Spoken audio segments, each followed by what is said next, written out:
wine isn't what I'm trying to go for here. So we're live. We know now, John. We're live. No jokes about the Everybody photos. hear that? it's Hennessy, guys. I've already lost my black card. I can't afford it anymore. Right. No. He said- So it's, Come on. are we all going to drink a 40? I don't understand. I'm trying to figure this out. My gosh, this is going to be fun. So, hey, we are live. That's my signature opening line. We are live. All right. I have Mr. John Dawson, the amazing, beautiful Sherry Ame on with us, Robbie Cornelius, and some dude named Joe. Yeah. Joe But Ingram also is with- beautiful. Okay. Let's just put that out there. What? So beautiful. Yeah, you forgot that part. We got people popping on already. Kelly Combs, hey, Hi, Kelly. everybody popping on here, do me a favor and share this out. Share it out, guys. We are going to crush the narrative tonight. We are going to crush the narrative. So, Laura Wilkinson, thank you for joining. So, I want to talk about this. Kind of all started when Sherry sent me something the other day, and then we got on a phone call, and I said, you know what, let's just go live and talk about this. And so by the way, I'm going to give you full screen every now and then, all of you, just so you know, as we talk through this stuff. But I'm sending it to friends. Sorry. Yeah, I'm that's posting it a on lot my of Facebook. sexy, Sorry, man. guys. I'm just letting people know. That's a lot of sexy if you put me full screen. So you may not want to do it. It's going to go to NC-17, right? And you could lose some of your followers at that point. Well, I want to talk about look, here, let me just put it out there. John Dawson said that I needed to title this, if you don't watch this, you ain't black. Amen. John's like, thanks for the bus tires. Yeah. My back. Yeah. So let's talk about it. Like, I think that, Joe Biden said it. He said that if you don't vote for him, then you ain't black. There's all kinds of stuff flying around in the black community. And I just want to get it all out on the table tonight. Let's talk about it. Sherry, why don't you start with telling me what we talked about? Just talk a little bit about that. Sherry, can you tell us what you guys talked about? Because don't tell Ken what you talked about. He was there. Yeah, right. I would appreciate more if you told the rest of us. Yeah, absolutely. Okay, thank you. I mean, hey, everyone. My name is Sherry May. And I've known Ken for 5 years now. So a lot of you that may be watching this remember both of us building our brands on Periscope and Facebook live stream. So Ken and I have a very close relationship. We've supported each other for years. And I decided to post something to my private Facebook wall the other day, basically stating that, basically coming out of the closet and stating that I do not support socialism. I do not support defunding the police. I do not support the lies and the media manipulation. And to be honest, anyone that's been following my brand closely over the years, you would see that I started off sharing my story as a near-death survivor, building that brand and really building a community for myself. But I then went back into the tech world, which is where I started before my near-death tragedy.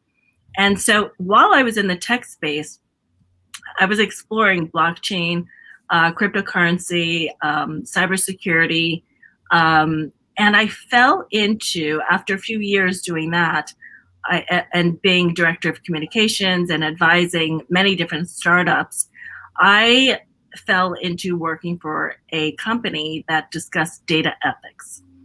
Okay. And data ethics is a very, very broad field. And the majority of people probably don't even actually understand what it is. So maybe we can go into that a little bit later, but I'm just going to skip ahead. What I discovered in data ethics was shocking. I mean, what I really uncovered, I felt like I had discovered the biggest global crisis to humanity right at my fingertips. I mean, I was working with people that were connected to Edward Snowden. I was working with multiple other whistleblowers. I was working with different government officials. I was working with different tech executives and leaders. And so I learned a lot of stuff behind the scenes that I really didn't share publicly because it's such a broad topic, and it affects every area of your life. And it's not a simple post, you know. You really have to sit down with people and share this breakdown of what is actually really happening behind the scenes to society, and why are we all at each other's throats, and why are we fighting with our families? So long story short, I had to do a lot of inner work on myself. I had to do a lot of healing myself. 2020 really kicked off healing my own ancestral trauma and generational wounds that was allowing me to constantly be triggered by the influence of the media. So movies, entertainment, television shows that always depicted, you know, Blacks a certain way. Just the narrative in social media about what it means to be Black, right? And I found myself constantly triggered, like left and right. And I realized that it was really holding me back. And so when you say triggered, what's that mean? What do you mean by that? it means that that's a good question, because I think if you don't come from either trauma in your background, or you don't have cultural traumas, like, or you're not really fully connected with cultural trauma, being maybe a minority, or labeled as a minority, let's say. For me, it really took me back to my childhood. So if I see somebody coming on, hi Martin, if I see somebody coming on and saying, you know what, racism does exist in corporations, and at the same time, I actually just experienced people treating me poorly, it's very easy for me to associate both of those things, draw a conclusion, and then completely empower myself into taking the next step of my life based on that perception that the world is somehow headed against me. And I am the first to admit that that has happened at different points in my life, but it really happened this year in 2020 when I saw the video of George Floyd, you know, basically being killed on live video. It's one of those things where you could walk around and you're totally fine. But if there's unhealed trauma underneath the surface, all it takes is one single remembrance. It takes just one news anchor to say, you see, folks, white people are out to get Blacks. And then all of a sudden, my years of trauma says, she just validated my wound. Wow. Yeah. Wow. And so that's kind of what that means. And if you haven't had the, which a lot of Blacks haven't, like, you know, I think it's so easy, especially politics, they lump us all together as if we have one brain, as if we all share the same brain, the same, right? The same life experiences. And it's just not true. And what I want to share is what I did this year was in my deepest pain, because I was so triggered. I opened up a free 3-month intensive with me. And I said, we're going to heal this together. I don't know what's going to happen. I don't know what's going to come out of it, but we're going to heal it together. It was the most powerful thing I've ever taught in my life. And I had people in there that absolutely hated Trump, and were just as triggered by the events of 2020 with George Floyd, Breonna Taylor, just as triggered, just as angry about the pandemic, furious with Trump. And by the end of these 3 months, we were able to recognize how our traumas were impacting our perspective on life. And it was impacting our ability to actually take in new information that may question old beliefs. Wow. Right? And so the way I taught it, by the end of the 3 months, I was ready to interject information that challenged their beliefs. You can't do it at the beginning because people can't hear you, right? Yep. I did it after this journey of hearing them, hearing their pains, hearing their wounds, sharing my wounds, right? Because nobody's going to gain your trust if you're not sharing as well. Right. And by the end, you should see them now. Like, there's no more lashing out on their feeds. They are happier than ever. And not only that, they have taken the next step to make their dreams, their future dreams for 2021 and beyond, to the next level. Wow. So this in itself is really where we're going today, right? Yep. And again, the conversation that Ken and I had it sparked out of me standing in my truth. After doing the research that I just shared with you in the background of being in tech for 20 years, uncovering what was actually happening with data ethics, the algorithms, emerging artificial intelligence, and how it's manipulating the way you think so that you come to a conclusion by you thinking you came to that conclusion yourself when you did not. And you cannot understand that unless you take the time, instead of lashing out at me and saying, Sherry, please let me hear more.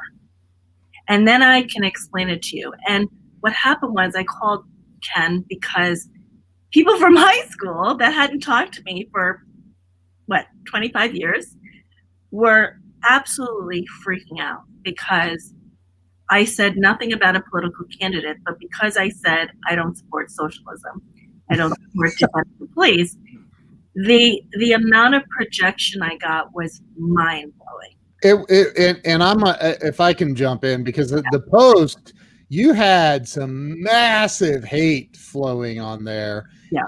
And I remember seeing, and I don't remember exactly how this lady put it, but it was something like, girl, if you've ever driven on a public road or used a park, you're experiencing socialism. I'm like, I thought that's taxes. Right.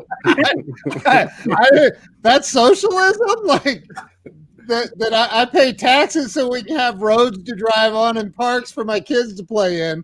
How in God's name did anybody ever come to the conclusion that because of public roads, it's socialism? That's wow. Ridiculous. Or dialing 911, she said. Or dialing 911. Yeah, that's the other thing. Like, that isn't like, anyway. So yeah, I'm going to sit with John on this one and go, what? Right? Yeah, Where did this someone's come not in? educated? It's just, I don't know where that comes from. Yeah. Right? Somebody told me I should feel this way. Yeah. Right? Yeah. exactly. So, Yeah. I'm worried I about the love people your that heard story. just that segment and jumped off now. Yeah. So, and Eric Cornelius is thrown out there. He misses Robbie's oscillating cam. It's gonna be there, bro. Don't All I think gotta it's do is different. move around a little Yes. bit. Yes. I love your So, story, Sherry. Sherry, I connect with that ancestral trauma that we don't really talk about. Yeah.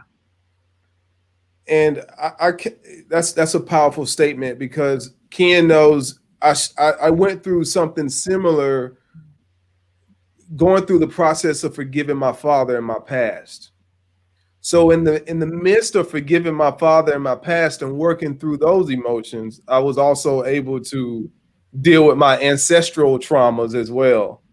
And even though they were very little on the ancestral side, but I think you hit it right out the park with that.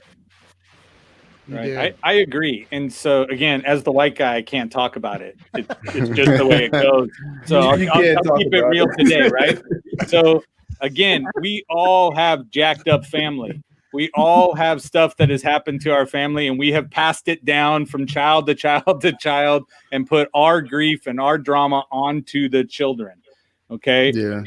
And then again, they're left with trying to deal with it without all of the extent that we have and we've been taught to do.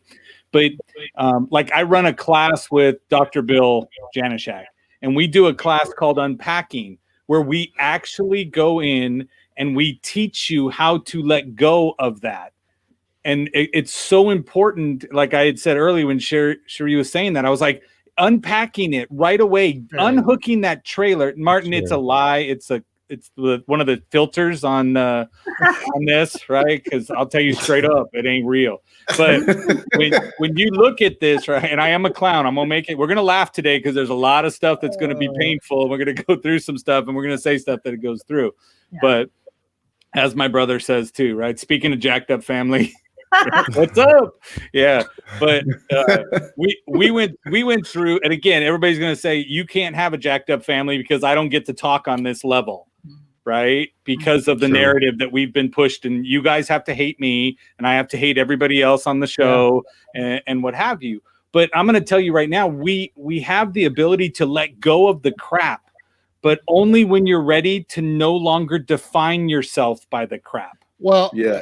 You know, I want Sherry to finish. I interrupted her. I didn't mean to. I did mean to, but she, you know, because she had a massive shift that occurred because of all this, and I kind of want her to talk about that a little bit. Yeah, you have 2 minutes. Oh wait, that was the debates. I'm sorry. No. Yes. Yes, we should have run this just like the debate. Oh yeah, I'm so looking for a fly to put on my hair right now. Can we edit that in later, Ken? With the yes. Yeah, you got it, dude. It's landing right on your forehead. We forgot those props. Yeah. No, but I mean, my whole point in sharing about at least that course is I welcomed in women from all different backgrounds. And so we each had different cultural wounds to heal through. So it's not like I took a group of, we all have the same background. We all have completely different backgrounds, socioeconomic, educational, cultural. And the biggest thing that we came out of this is we really identified, we walked kind of through the history of chattel slavery, and what happened after slaves were freed. And we really broke down how the economic status of so many Black Americans came to be. But what I didn't do is I didn't make it political. So there definitely was this gap where I left these questions out. And I basically opened up room for them to do their own resource and really their own research and really find out how did we go from Jim Crow laws to, so many Black men being incarcerated to Black Americans ending up on welfare. How did that happen? Yeah. Because there's this gap between when slaves were free and why so many Black men are incarcerated and so many Black Americans are on welfare. Like, there's this gap.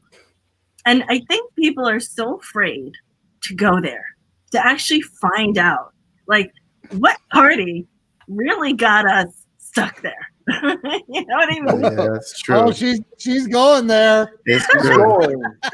Watch Keep it going. Watch Don't it. stop now. You already bit it off. Go ahead, finish. I'm looking at our notes, and you're about 3 minutes early on that bury the show in hate. Yeah. So, You keep going, you ain't gonna be black no more. yes. Jump on over, Sherry. Come sit by me. You know it. So, like I said, I kept that part open, and it's really up to other people to do the research to find out what actually happened. But more than that is I merged this course with not just healing from our trauma, but into self-care. So what do I need to do as a woman, a man, a Black woman? What do I really need to thrive in life? Is it the hatred? Is it surrounding myself by people that remind me every day of my skin color and how different I am and how angry I should be? Is that how I thrive? And that's when I started sharing with the ladies. I said, I did not heal from my deathbed to recovery, to 5 years on a bionic heart, to heart transplant, recovering from that, and then building this brand that impacts millions.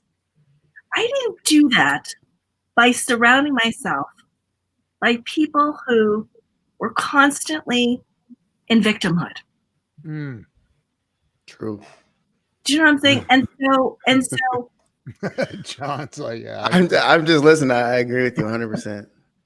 I know. So when I talk about what do Black lives need, right?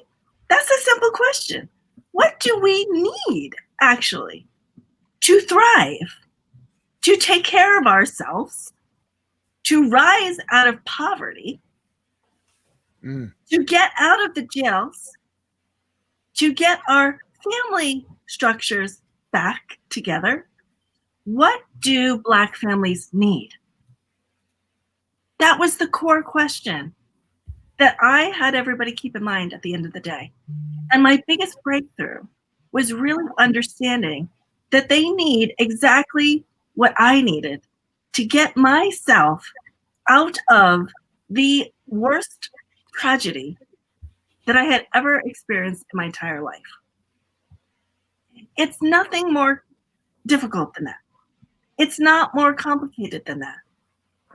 We need to be able to support one another so we can rise up, give back to our communities, rise up some more, and continue this generationally.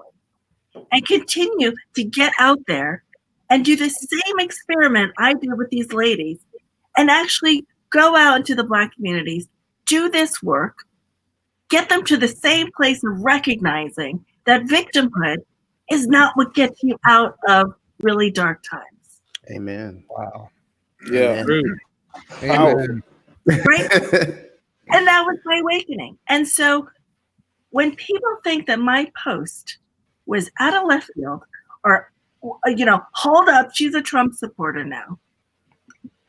Where I stand has nothing to do with Trump, has nothing to do with who's the president of the United States. It has to do with me, my family, and the future generations. Right? 100%. Absolutely. Yep.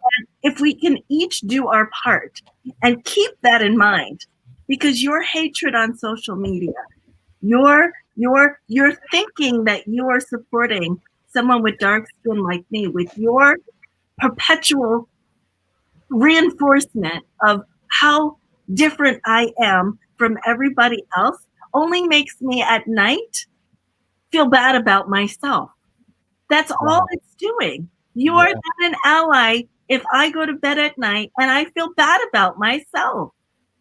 Period. And I think really more people need to hear this because I'm done. I did the work with others and I proved that it works. Because all of these ladies are now exploring what they want to create for their lives and how it can now benefit Black lives. Wow. And that's the end of the show. it was nice meeting with you guys. I will see you later. I totally expect Robbie's camera to move and Sheree just drop the mic and walk off the screen. Let's just go. Just do it. Just walk up and go, yep. And Robbie, you're going to do this. I'll do this. There you go. You know what? Hey. John Dawson, I'd love to hear what John's got to say about this too. John has 460,000 followers on TikTok. Amazing. He's the biggest celebrity in the room, and That is not true. And obviously, Definitely not smart, he's just sitting there being quiet. I do have 140 people, John. Just so There you want to know. There you go. Who else is in the room? I had 140 at some point. Yeah.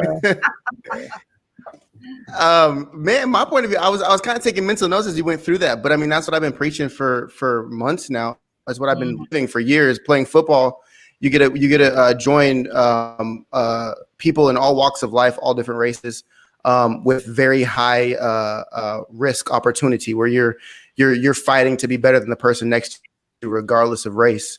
So growing up with that, like this person's from the cut, this person's from the suburbs, this person's black, this person's white, regardless of how that gets shuffled, you see that where it's just the racism presents itself. The black kid doesn't practice, does drugs, drinks on the weekend, and the coach doesn't let him play. And the black or the white kid's like, well, whatever. The coach just doesn't like me.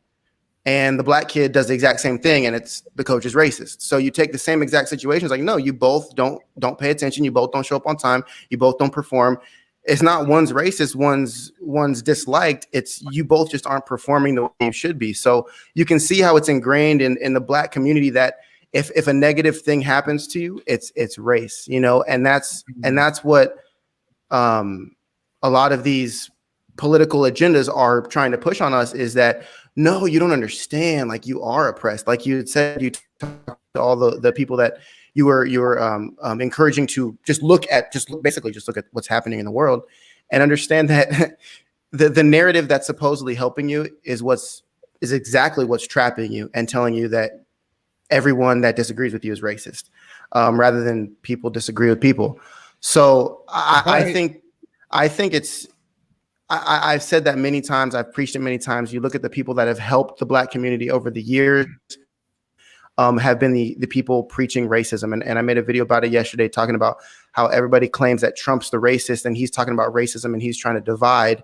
And then you're like, wait a minute, I haven't heard Trump talk about racist. It's the Democrats that are pushing black people to vote for them that are talking about racism the most. And I'm not discounting anybody that's voting any specific way, but it's like, look at who's really talking about racism, who's putting it in the spotlight over and over again, who's putting black people in these TV shows, in the media, in the news, in a negative light, and then pinning the police against them and then claiming the police are racist. It's like this perfect, fight that they're just putting together. And I think you nailed it. I think you sitting down and just talking, and everybody knows that I go by much love, and that's listening to understand, not just listening to respond. We're in this generation and this life where we listen until it's our turn to interject, but we don't listen to understand what they're saying. Like, okay, they're talking. You're formulating what you're going to say next instead of receiving what they're saying. And that's what I always put out on all my content. Is listen to understand first, and then formulate your response after you've taken into account what that person has said. And we have lost complete sight of that. And that's why Joe and Ken can sit here and make jokes and be funny. And if we were still in that mindset of oppression, we would have to, by association of the black community, be mad at you for being funny about race, because we haven't let that go. We haven't forgiven our systemic racist past that is so, current to us. We have to feel targeted.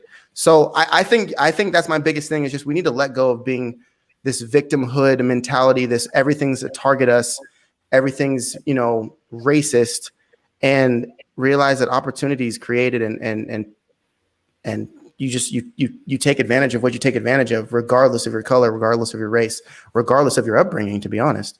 But let me ask a question, because and this is somewhat rhetorical, but I just want to get feedback. But racism does exist. Yeah. It does, Of but course it's not to the magnitude that we try to portray it. I mean, it's the same thing. The coronavirus does exist. It's not fake. It's real. But like, you got to look at the disproportionate portrayal of these things, and it could be anywhere from the coronavirus to racism to politics. I mean, they like to make everything seem like it is make or break, live or die, black or white. And it's just not the case. I mean, it's 100% parting the Red Sea. You want one person on this side, one person on this side, and then you control both of them separately, and you get your whatever it is you want. Yeah, absolutely. It's so true. Yeah, it's so true, you guys. And I really also want to point out, just to kind of piggyback on what John's just said. One of the things that I told Ken was that there was a few weeks this summer where I could not leave my house because the media and everybody online, I mean, I laugh now, but the media and everyone online made me so terrified of my town, right, which is mostly white, and my town is actually probably the majority Trump supporters, I would think. And this is the same town I've been living in for like years, okay? And I told Ken that I was so terrified to step outside my front door. So I locked myself in my room until I finally heard somebody on a YouTube video say, I want you to peek outside your window. Are the streets burning? Right. Is somebody walking around with a gun? And it took him to snap me out because the media started making me think that I had to fear the white members of my family, the white neighbors right outside my door, the white cars that drive by. I was afraid to go to the park because there's white people there. And I said to Ken, what's so ridiculous is I've driven to NASCAR events by myself because I love NASCAR. I love the NHRA. Wow. And I love fast cars. And I feel so comfortable going to a NASCAR race by myself. And for a few weeks this summer, I was literally terrified of white people. Wow. I'd also like to point out I've never been to NASCAR. I just want to get that out. Me either. Give us your black straight, card. Let's left. go. Let's go. You can't like things that are black. Go straight, Sorry. turn left, go straight, turn. I don't get it at So all. fun. It's so fun. I don't know if it's because I had a near-death experience. And look, Martin Matthews says they also want us to be afraid of police officers who are white. Absolutely. Well, can I want to ask Robbie something, because I just duetted one of your videos, man, from the other day where you said if I was someone who wanted to control people. Remember that video that you made? Like, this is what I would do. Yes, sir. Because when I saw that, you put that into these words where I was just like, because that's what I say all the time, but it's really hard to formulate that correctly. And I thought you put it perfectly of exactly what this master manipulation really is, like how it's happening. That's what this is how I see it. I study psychology, doing a lot of business. I have to use my mind a lot. And I thought about it the other day. I said, look, if I wanted to control people, here's what I do. If I wanted to keep people down, a group of people, I would pretend as if I wanted to help those people. I would give them handouts. And because those people have a history of struggling, they would automatically assume that I'm trying to really, really help them, that I'm for them. But they don't understand that I'm only giving them crumbs because I really want to keep them where they are. Because if they somehow get educated to the point where they can start experiencing wealth and prosperity in this country, they become a threat to me and my posse. And once they have buying power like that, then I can no longer control them and I can no longer capitalize off of them. Yes. And then let's just imagine you have someone who really is trying to help a group of people, not just one group of people, but the entire population of the United States. You got somebody that's trying to really help everybody experience prosperity. All right. And if I was the leader that have oppressed certain people the entire time, I would convince my people that the person that's trying to raise everybody up is actually a racist. When in fact, I'm the real racist, but you think I'm not because I'm giving you crumbs. And this is what I call the mind structure of enabling people.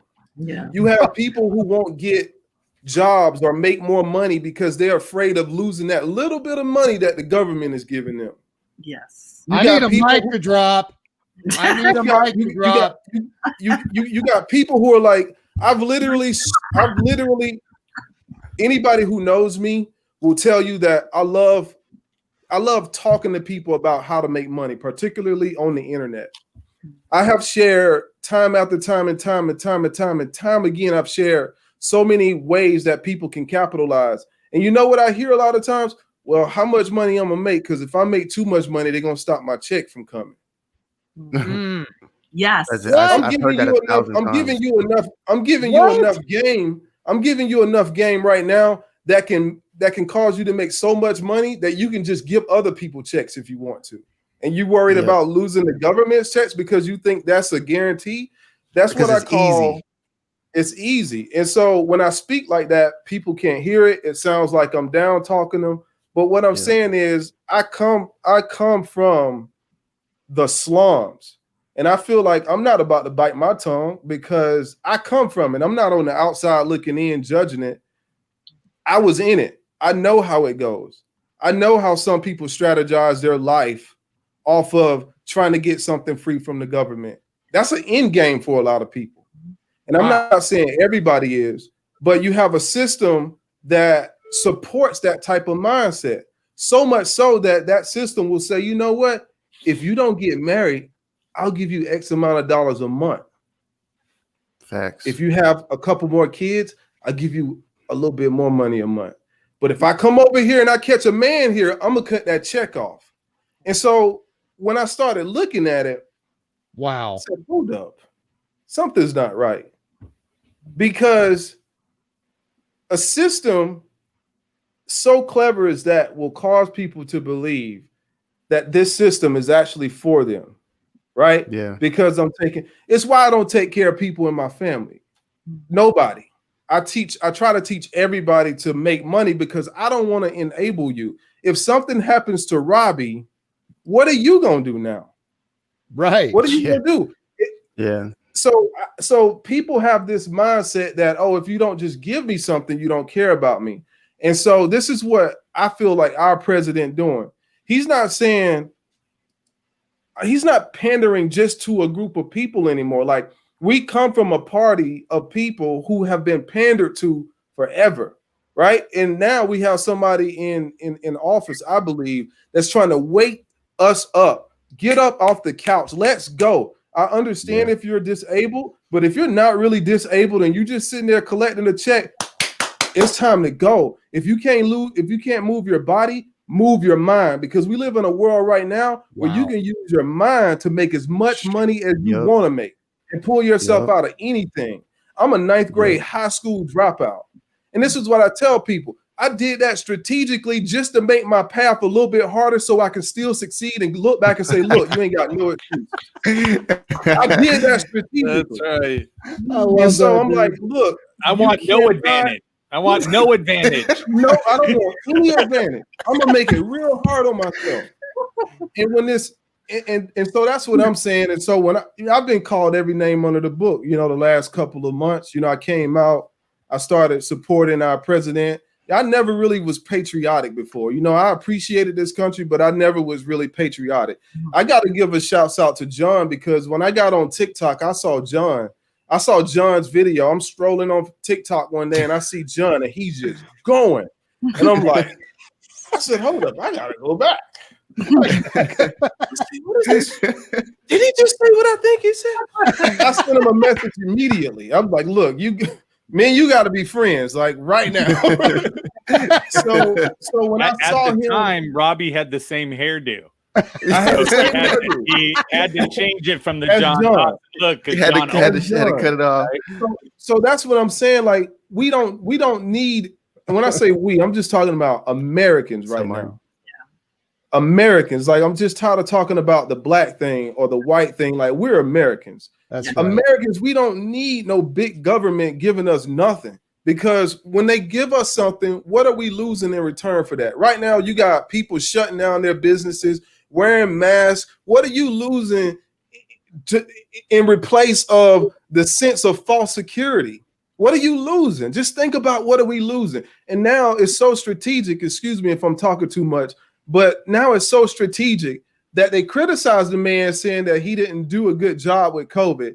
Then they told him he shouldn't shut the country down. And then when he shut the country down, they criticized him about that. Now he's saying open up. And they're like, no, we're not going to open up. Well, what do you want me to do? And how are you going to blame me for the worst economy in the world? How are you going to blame me for the worst economy when I didn't even create the disease? It's like, it's not like he created the disease. You're forgetting that they say that he intentionally China flu. targeted China. the China virus. He because now they're blaming that he's racist because it targets minorities more than white people. So it's like, well, by the way, Oh my God. So let me ask you this: if you're riding in a truck, right? If you're in China right now, and you're riding in a vehicle, and they're like, "What kind of vehicle is that?" And you're like, "Oh, it's an American vehicle." Is that racist? No, it's not. He's just saying that the vehicle is from America. Well, the virus is from China.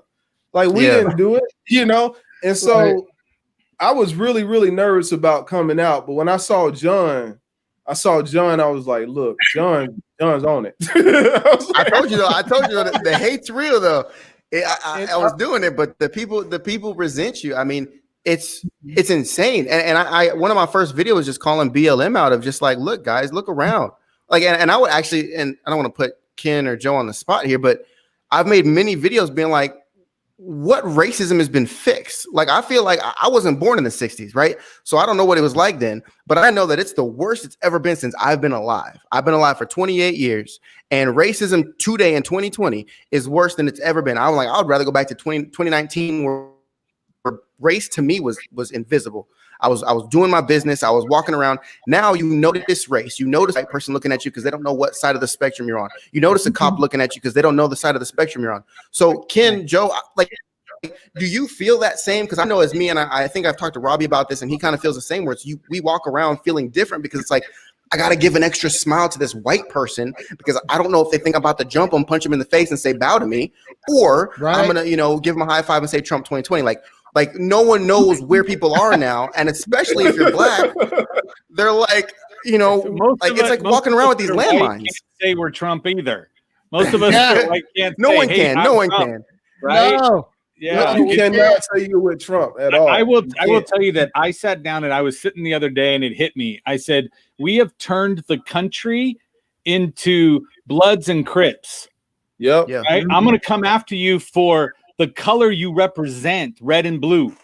Yeah. Right. I look at it and go, I can't walk out. If I put a Trump hat on, oh my goodness, look at me putting a Trump hat on. And he's in California. It's I'm in even worse. California where, I am red in a blue state. It kills me to sit out here.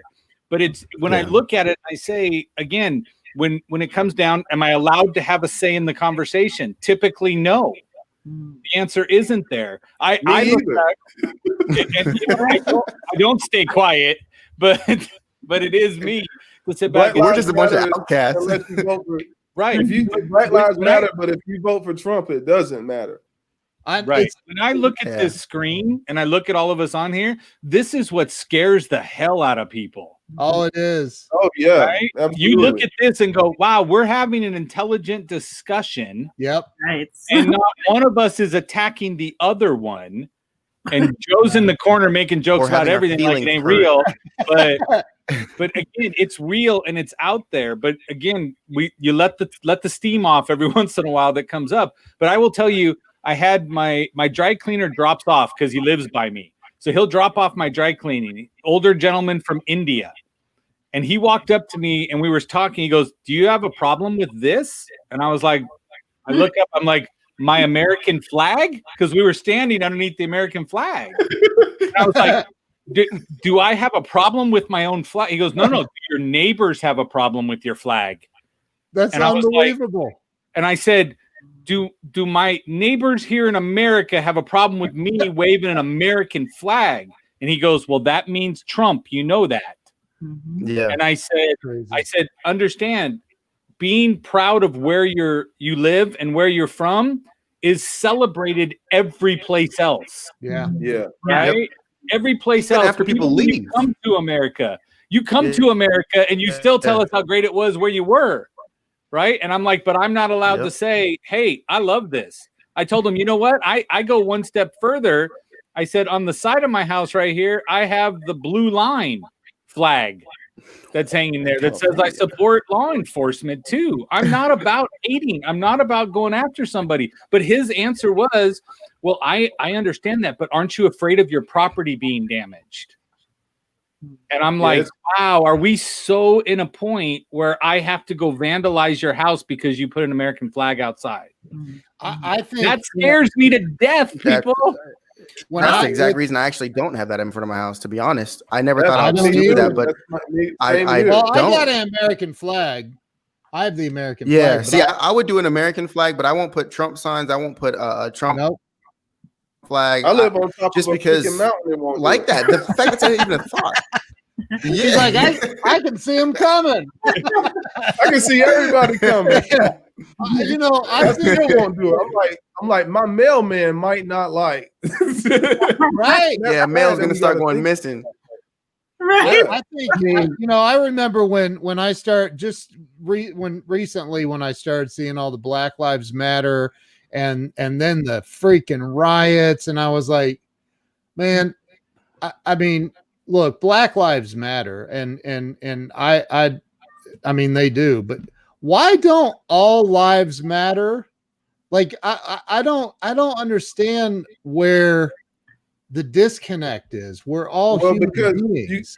you have to It's go the back to response. the narrative that Sherry was talking about. Yeah. You know, we feel like we have been under target since the beginning of time. Right. That's our story. We're taught that every February, every child that goes to public school will be taught that narrative.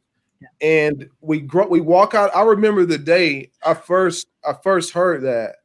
We were all just kids, right? I'm walking out of whatever class it was after Black History Month, and I'm for the first time I'm looking at like, dang, your parents did that to my ancestors, you know, like your ancestors did that to my ancestors. What the You asshole! What you doing? seriously? It made you look at people Right. differently. It's like, You ass- My great granddaddy knew your great granddaddy. Yeah, exactly. It's like, he ate went for you. Yeah. but fortunately, my mother always taught us. My mother, it was just no question. It was like my mother always taught us people are just people. We had everybody at our house. You know, my mother has been a very good, powerful teacher. You know, she taught us that people were just people. But that's the reason why it's singled out now. Black Lives Matter, because we feel like we've always been under pressure. Right. You know, a You know, target. Greg Walker posted and this is the part where it's like when you're a white dude in America, at least from my perspective, like it literally feels like, man, if I Don't speak say for me, Ken. I'm speak to saying me. from my Okay. if I say the wrong thing, man, does that mean that all of a sudden everybody's going to think I'm a racist because you said? And Sherry and I've talked about this. I remember, Sherry, I was sitting at a gas station in Alabama driving home from freaking Florida with my family. They were all inside. You and I were on the phone talking, and I was like, I don't even know if I'm saying if I say the wrong thing, am I a racist? I don't know. But Greg Walker says he quoted LBJ, President LBJ, and what LBJ said. And I'm going to pop it up on the screen. He started out, but John saying no. No, go No? for it. No, go for it. Oh, no, I'm He's playing. just I'm saying playing. LBJ Look, ain't a fan. This Yeah, is what LBJ said.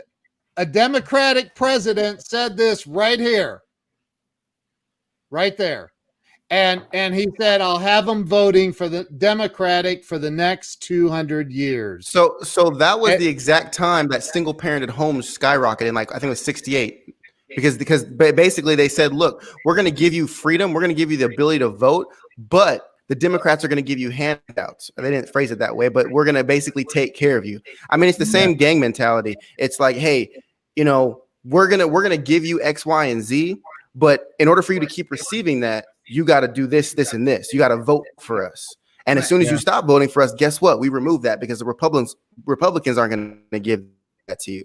So they literally bought the vote by saying, here's your freedom, but here, and then they literally just took it right back with the other hand saying, basically, this is what you have to do to receive these handouts. And by the way, remove the male figure from the home and you can get a little bit more.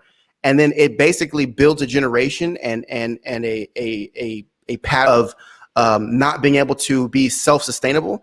And that's what we're looking at right now, where everybody's like, well, there's no opportunity. We can't see opportunity. Where's the opportunity? I'm like, you haven't been looking because you've been receiving it, or you've been receiving handouts from some other source. So you don't want to teach a man to fish. You just want to give him the fish. And then when you take that fish away, say Trump, who's making it more difficult to get food stamps and EBT and all that stuff, people think that's a negative thing when really he's making it equally difficult to get handouts versus go out and achieve something for yourself.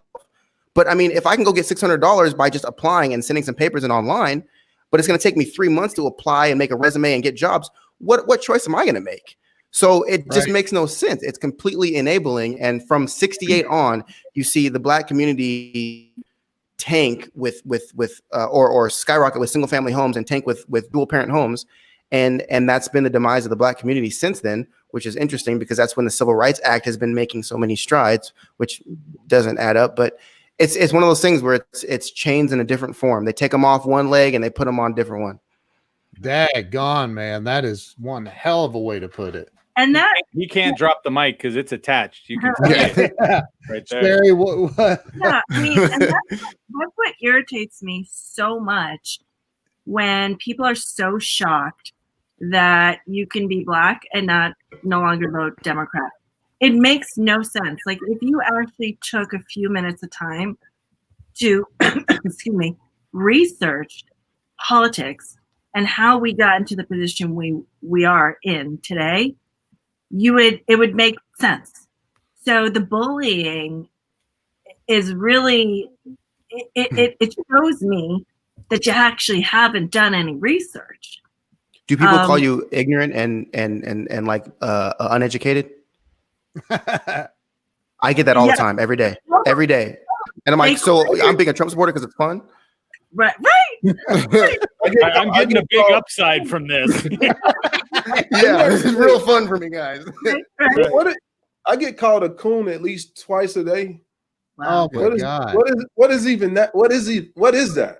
I mean, I know what it is, but like, how does I looked it up? You're basically a sellout. You're selling your people to get freedom, but then you get executed after. That's where it comes America. It's anyway, I didn't mean to cut off. Does a raccoon have those traits? Like, does a raccoon is like, I'm going to sell out my other raccoon? You know, like I don't understand it. Yeah, I don't either. I don't even think other people I mean, again, this is the research I did this summer, and I really understood that no one actually is doing any research. I mean, that's really what it boils down to. And so a lot of the hate that I got on my post, and I'm newly kind of coming out, so I have yet to be called really any names. I think anybody that knows me will probably be pretty afraid to call that to my face unless they just are a troll and don't know me. So I'm sure it's going to come. But I'm typing it right now. Right now.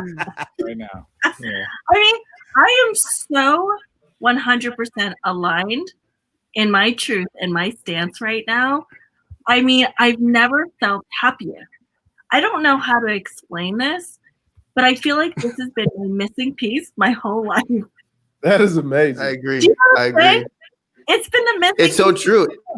I ask people that all the time. I'm like, find an oppressed, sad Black Republican, Black conservative. Right. Find it. And I'm not saying the path to happiness is Republican or conservative. No, I'm no, just it's saying, not. when do you see someone who's conservative value, which is basically I'm going to go out and achieve my dreams for myself? When do you ever see No them sitting matter like, what oh adversity. darn, the system got me again? You don't see it because they don't let the system dictate how their life moves. Exactly. Wow. Exactly. People have been asking me what I'm gonna do. First of all, I'm an independent. You know, I'm an independent. If I don't care what party it is, I vote for policies and not Yes. parties. Not personality. Exactly. Yeah, not personality either. I would I want to If hang out with. we're gonna be real, Robbie. Trump ain't got that personality. He doesn't. You know, He does honestly, not. I, No honestly, manner. he's like a grandfather. You know what I mean? He's gonna. It doesn't know He's when to not be trying to- quiet and just stop. No, Yeah, his he'll tell answer you is, what you want to hear. listen, You know, I don't he's have gonna time tell to you the real explain it to deal. you. Here it is. Right. but if somebody from the Democratic Party or any party stood for something that, like, I haven't heard one thing Not one. yet that would interest me. But if somebody came out with something that sounded good, I would vote for those policies, not that party, those policies, and that's what I'm doing. Yeah. And But what about? I mean, and I fell victim to this as well. Obama had some things that sounded great, and I could listen to that man talk all day and night. But Amen. true, I mean, we all know where that ended up. So yeah, for me, I feel like Democrat. Yeah. Like I don't think Democrat is what it was before. Like I really truly like I used to. I'm basically I was in the middle up until probably about I don't know 8-10 months ago. I was like. I just go one side or the other, whichever serves me, my family, and what I'm trying to achieve best. And then I started looking at Democrats, as they still call them, and I'm like, this isn't best for anybody. This is purely an agenda that seems like it's more world like focused than actual America. It's like you have my and my people in America's interest like third place. So like at that point, I was like, this isn't Democrat. This is something complete. This is a different beast. Yeah. So that's why It is. I started It's to use like the a word new world. Like they're trying to get it in order. NWO, yeah. You can't say it out loud because Zuckerberg. Yeah, that's what it's NWO. the Illuminati. I think I had a conversation today, and this is a woman who's in the Republican Party, but she said like me, I have a lot of friends who are in the Democratic Party, so I'm Switzerland, man. I'm just gonna stay in the middle. So do we. We're I'm black. exactly the same. I'm just gonna vote on issues, and that's it. But this woman said the Democratic Party is no longer the Democratic Party. They do not realize that the not socialist. What's after socialist? What's next? Communist.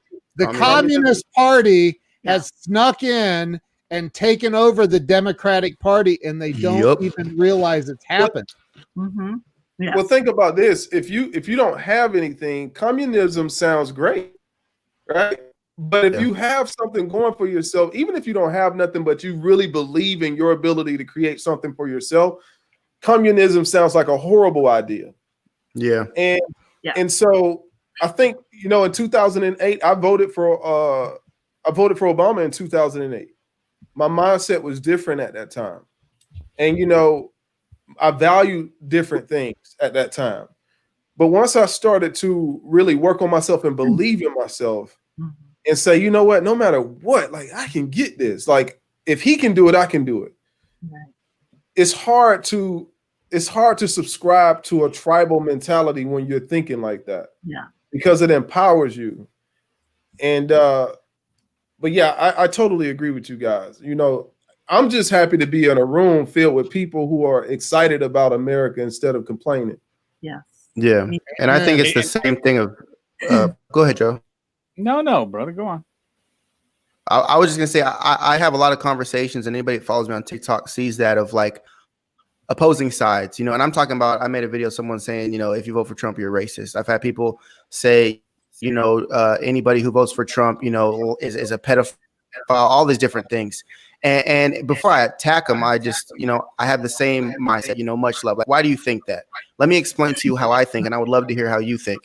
And 9 times out of 10, they're at the end of the conversation, no, they don't see the same, way as me, but they understand. It's like, oh, wow, like I didn't look at the manipulation that was happening. I didn't look at the actual facts of what's going on, because everybody, and the thing is, I can't even blame the individual. People like to get mad at Democrats that really love this policy or whatever. And then you look at them and you're like, well, you're an idiot.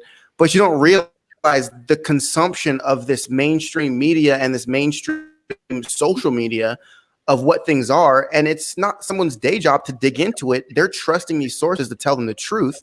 And they're eating it up and they're regurgitating it to anybody that walks by. So I feel like the biggest thing is, regardless of anybody's viewpoint, like Robbie said, being able to sit here with people that can have an intelligent conversation. For anybody who's Democrat, I feel the same way about opposing views. I have some of my friends that I've never met on social media have opposing views, but we have these conversations to hash it out.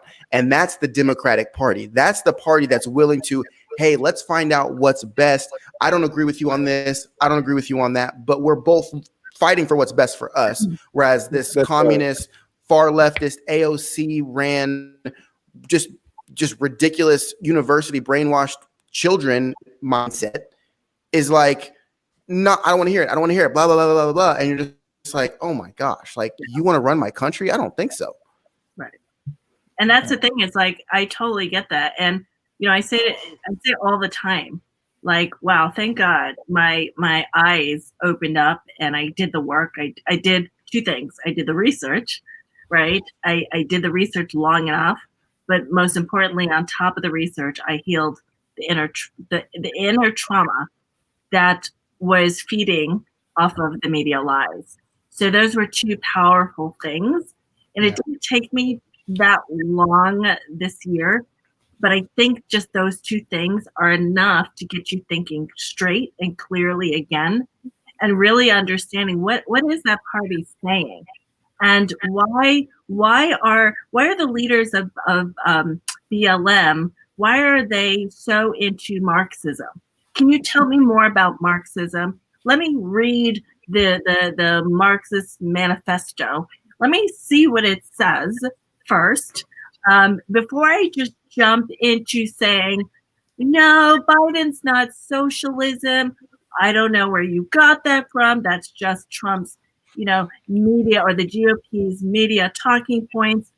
But the thing is, we're not just going off of talking points. We are actually getting curious, right? I always say the first step in understanding life or what's happening to you is to get curious. Make it a game. One of the most powerful things I learned being in the field of data ethics, which, like I said, it's a massive field. It's not just about, okay, this tech company has your birthday. It's much more than that. It's about how we utilize trillions, gazillions, of data points over 10, 20 years. And then all of a sudden we've got the power with artificial intelligence to actually take all of those data points and mix them in a big machine and actually create new ways of making people think. I mean, this is the power of artificial intelligence. So, I am just as vocal in the tech space, and a lot of times they're trying to muzzle me. Why? Because I'm the one that's like, before you launch that project, before you launch that app, I'd like to sit and talk about data ethics with you, right? So it doesn't matter whether I'm talking in politics, I'm talking at a near-death experience summit, it doesn't matter if I'm talking here. I am always going to stand up for the truth. I'm always going to get right and get curious. Yep. And if you really just ask yourself, like we're talking about how the Democratic Party has changed. It has changed dramatically. It is not the same party. It is not the same party that I used to be a part of. Okay, like this is not the old Democrat. This is, we say far left. Excuse me. This is way far left, and it's so far left. It's so far left that you, as an American, have to really take full responsibility to say, why is somebody I trust, like Sherry, why is she all of a sudden not provided? Like, can I at least maybe do some research on my own Right. to see why somebody who literally died, went to the afterlife, and came back doesn't want to vote for Biden? Right? Right. Like, there's something. That's so think, simple Sherry, when you're- you say that, though. Your slogan very- should be, I'd rather die than vote for Biden. That's what I'm getting right now. We're getting this, and you put that out there. Hey, I already did it once. I'll do it again. I'll do it again, and I ain't scared. You know, That's true. Sherry, I told you guys she's smart, Very. but you It's- know, I think the best part about what you said is you did your own research, and I think you did it from a somewhat neutral standpoint. Like, you used to be, okay, I'm a Democrat. This is it. I'm voting Democrat, period. I go down the card, Democrat, and that's who I'm voting for. And then you had this some sort of an epiphany where you're like, wait a minute, it's not adding up. It's just not adding up. It's Well, something you you can't- told can't me, research why something does Trump doesn't feel suck. right. Hey, Yeah. I'm not done with my 2 No, minutes. you're done. You're Stop done. it, Joe. Yeah. Ironically, your name is Joe. Ah. Well, I'm not slurring. Yeah. So, but let's talk about the hairs on my legs. No, if you look at it, right, if you go search, why does Trump suck? You're going to get an answer that fits the narrative based on the question Mhm. that you're asking. Okay. Well, that's And what's so- crazy. Isn't it though? But It- again, you're going to go it's search whatever and you go, search. why is it wrong to support this person? That's what I search. And then I get that answer. Mhm. And then you Yeah. go, see, justified my belief. Right. Yeah. I'm Yeah. right. I'm right. And you're like, okay, there's a channel out there that has what if Google were a man? Right. And it's a comedian sitting behind a desk and he has to answer all the questions that these weird Oh people man. right? One thing people don't think about with Google is that the information that you're getting from Google was written by people who have flaws and Yeah. people who have biases. Like Google is They not got just bias. spewing these answers out of thin air. You know, Right. Right. they're But go, you know, I go could write type an God article, is real. Go type God Exactly. is fake. You get the same amount of answers on each side. same amount of answers. I can. Well, you know, can find anything to back up your truth or what you think your truth is. That's why I get nervous when I say research, because I mean, I do it when someone says something to me that I don't know. They're like, "Hey, did you know Trump did this?" And I'm like, "No way." So then I go look for it, find this consistent narrative across all these different platforms, basically being like a rendition of what the negative is. And I'm like, "No, there's got to be something good." And if you dig deep enough, you can find something that's good. And I honestly still feel guilty of it sometimes when I find something positive about Trump. And this is just me trying to be stay as critical thinking as I can. I'm like, am I digging too hard to find truth, or is it really that suppressed? Like, do I have to go through 5 pages of articles to really be like, okay, no, look, it says Trump did something good here. And then I'm starting to be like, well, now am I trying to force too hard my truth on people? But overall, as I do research, you know, I find what I find and it becomes true, but it's not an easy research. It's not a Google click and the first 3 links. It's like you have to dive. And a lot of people are just going to take the top 3 because as a generation, especially my age, 28, we've known, and my entire life, you do a Google search, the top right below the ads, you have 5 links, and usually it's those 5 that are going to be the most credible. And that's just Hey, how John, my generation thinks. I can put your company up there if you need that. Yeah. Hey, we'll have to talk And after. if you have problems selling the lead Robbie gets you, I'm your guy. I can put you right up there. I will guarantee you that you will stay. Exactly. That's my point. That's my point. Anybody like you or anybody can make that link stick, and they can make it stay there. So it's Right. it's one of those things where the important and true information is sold to the highest bidder. It's about being top rather than being correct. And 90% of the time, if you want to suppress something, man, it's a matter of dollar signs, which is mind blowing to me that we don't have any type of fact checking in the sense of media like NBC, CNN, all these. They can put out whatever they want. There's no consequence. They're not held to any standard. But I post a video on Facebook talking about Corona, and I get fact checked. And I just started my Facebook a week ago. It's So like it's like, some subjects you what? can't even have an opinion about. Yeah, but the On media social can media. blast whatever narrative they want, no consequences, and people There's a gobble chance it up. this video won't stay up. I, True. I, th- But I but think- guys, you want to entertain yourself, right? So like my neighbor has Fox running all day long. It's like the only thing on their TV. I don't have TV. Yeah, But we go over to their house for dinner and I'll go, "Hey, we watched this whole thing that happened from Fox going rah rah rah, right? Rah rah red." And then I go, "Can you flip over to CNN so we can see what everybody else is hearing?" And You're right. guys, there's nothing that is the same. The same Nothing. event that they're doing and they're showing you is completely blown out on both sides yep. to be so dialed into what the agenda is, and you can't get to the point of saying, can you just show me the video so I can make my own decision about what happened instead of sound clip things? And they Right. make that difficult. I've tried to look up full speeches of Trump, and I'm like, I gotta find because people ask me, oh, he called Mexicans this, he called this, and I'm like, okay, let me pull up the full clip. I go on YouTube. I've got to dig to find something in context. I gotta dig, and I'm like, how is this full clip not the first one? It's the CNNs, the NBCs, these little snippets with narratives before and narratives after, basically like Trump called whatever, and then they play the short clip, and then it's some narrative after, just kind of corralling you and herding you towards a direction. And I'm like, I get that. That's why I don't like to be, but I'm very accepting of people that are completely blown out of proportion in their mind, because unless you turn it into something that you're willing to spend time on, it's hard to not fall into that narrative because it is potent. Oh, Sherry, what were you getting ready to say, Sherry? no, I was going to say that, I mean, you guys are making a really great point.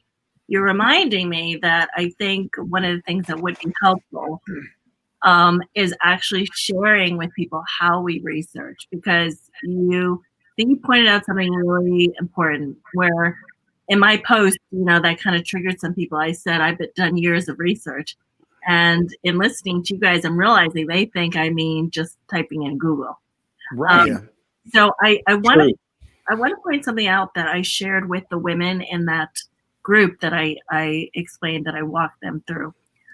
Towards the end, when I was able to really get them to see and learn both sides, it was kind of like a module that talked about discernment.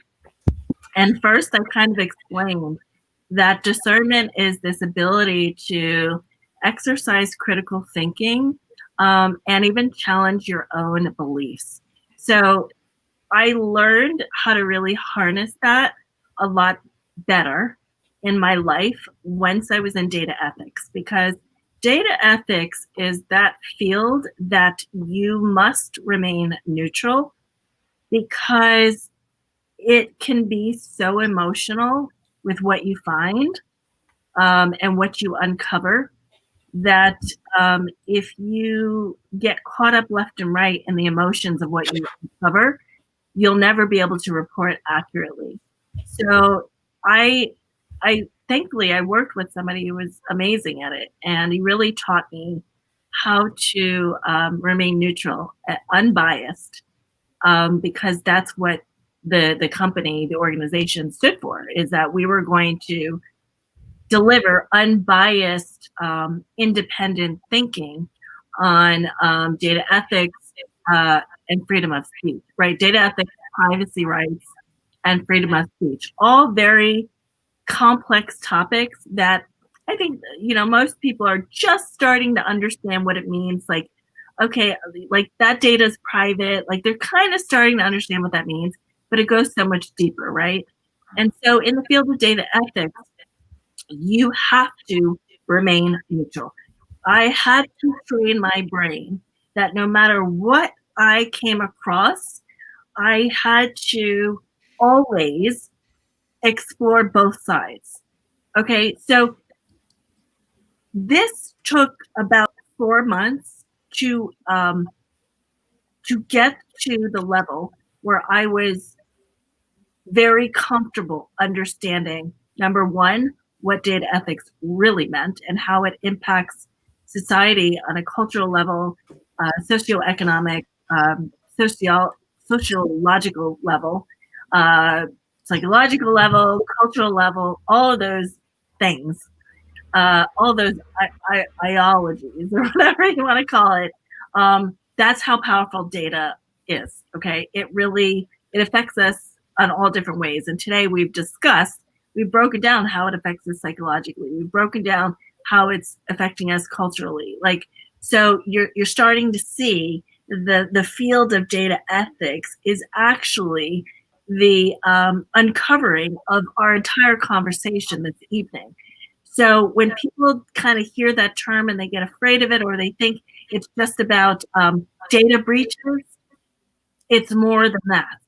Like, I really am about studying the impact of emerging technologies with humanity and what it's actually doing to our culture, to our families, to our people, our friendships, our relationships, our ability to relate with one another, our ability to discern what's best for us and what isn't, our ability to critically think, and our ability for conscious thought, freedom of conscious thought. I have control over what I'm thinking. You no longer have that as long as you're on Facebook every single day. Okay, period. You no longer have freedom of conscious thought as long as you're on Instagram. Okay, you no longer have freedom of conscious thought as long as you're on Twitter. Full stop, period. Okay, everybody understand that. Now that you understand that, in order to research, in order to critically think, in order to discern, what do I actually believe? If what she is saying is true, if AI is that powerful, if media manipulation is that powerful, how do I discern who I am separate from what's going on? Well, number one step in research, you need to disconnect from social media. You need to detox for about a week at least from social media. You need to get out the dopamine and all that. You need to calm your nervous system down. This is step one, you guys, of research. So the next time somebody comes at me and says, I've done my research, this is what I'm going to walk them through. And then I'm going to say, do your research again. So I need you to calm your nervous system down by getting off of these dopamine hit platforms, okay? You allow your body to recalibrate itself so you can think clearly again, okay? And then the next step is you're going to take one piece of information, and now you need to take your beliefs about that information and put them aside on this couch, and you can pick it up, in a month. But you're going to take that one piece of data, and now you're going to go explore the things that are saying it's true. And then you're going to explore the past that say it's not true. And the reason I know that nobody's doing that level of research is, number one, you were never taught how to do it. Number two, like John said earlier, that should have been the role of our leaders to disseminate this information down to the people. Okay? We cannot rely on that anymore. What more evidence do you need? We can't trust people, okay? So it's about, you can't trust me, right? You can't trust me. So this is about giving you your own power back. I want to empower you to do your own research. And this is what it takes. So when you come at somebody like me, somebody like Robbie, somebody like Joe, John, Ken Walls, you confront somebody like Candace Owens, okay? You come at, Kellyanne, or you come at, you better be prepared. Because we've done our research on both sides. And if you haven't done that, then you don't have an argument, you don't know how to debate, and you don't know how to discern what's in your best interest and the best interest of others. So when you come at me saying, well, then that means you don't support LGBTQ, it means that you don't support gays, it means that you don't care about Black lives. Try coming at me with that statement, okay? Like, this is what being an American in 2020 means. You need the courage to turn off the boob tube, okay?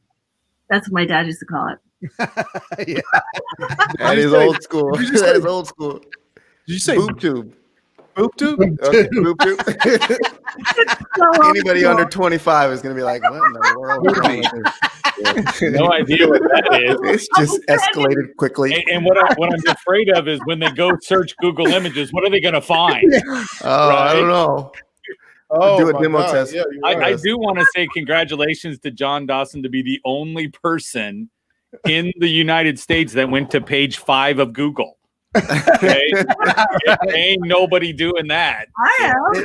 Yeah, exactly. Yeah. I just learned right now from her that I don't know how to research because I can see how that gives you that unbiased filter of just what you're, because even now, like I have TikTok, I have Facebook, I have Instagram, I have all this stuff in my face. So when I'm searching for something, a lot of the times it's because I know what someone's saying is wrong. So I'm already out to disprove something specifically, or I heard something from someone that I look up to, and now I'm looking to find grounds to help boost whatever that was said. There's always an agenda, whether it's my agenda or not, and I make that clear to all my followers. Like I obviously have a bias, but just know I'm not going to put something out there that I don't fully believe myself. But again, I can believe things that are completely incorrect. So like you said, no one can trust you. No one can trust me. We can give you the base information, but you can't just like we do nowadays. We see a tweet, we see a TikTok, we see a headline, and we run with it like it's truth without doing any type of due diligence. And I think that clearing of the mind, like you said, of just being like kind of honed in on I don't want to say nothing, but honed in on just like this sinner mindset of I'm looking for information, not for proving or disproving something specifically. I want to find the actual truth. Yes, absolutely. This is the thing. That at the end of the day, this is all about how do I empower myself in life? I mean, really, if we really, this is what it always comes down to. Yep.